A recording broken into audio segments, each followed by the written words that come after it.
I'm Allan Bird. I'm the director of the Global Leadership Initiative here at Northeastern University at the DeMoore McKim School of Business. And I'm also the Darla and Frederick Brodsky Trustee Professor in Global Business. My involvement with the Global Leadership Summit is that I was the creator and this year the co-chair along with Günter Stahl from INSEAD and Vienna University. The Global Leadership Summit came about as a consequence of my interactions with companies and with colleagues in academia. I had the sense that there was a need for them to be talking more to each other. I would talk to business leaders and they would be complaining about how come nobody's looking at this? And I would think, well, I know people who are looking at this. How come they aren't talking to people who are looking for answers?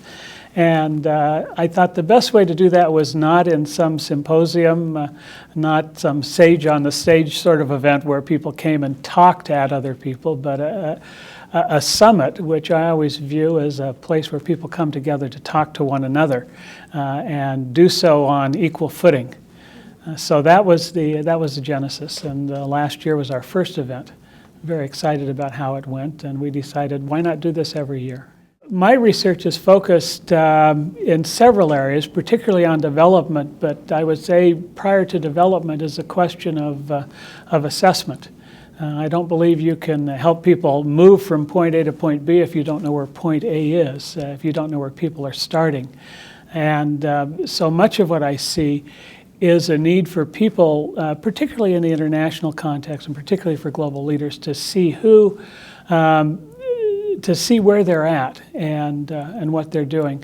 Often we think we have a good sense of how we're doing. We think we have a good sense of our strengths and weaknesses, but I've found that good assessment, psychometric assessments, behavioral assessments can really help people clarify that. And often when it comes to development, then it's not a matter of pointing them in the right direction. They know what direction they need to go from there. So I've really been interested in how we can do a better job of helping people understand where they're at. That's the assessment. And seen a lot of good progress on that front. There's really been a growth of interest in assessment, and I think because of the reason that, particularly with global leaders, the challenges are so great, it's hard to know what you should work on or where you should start your work.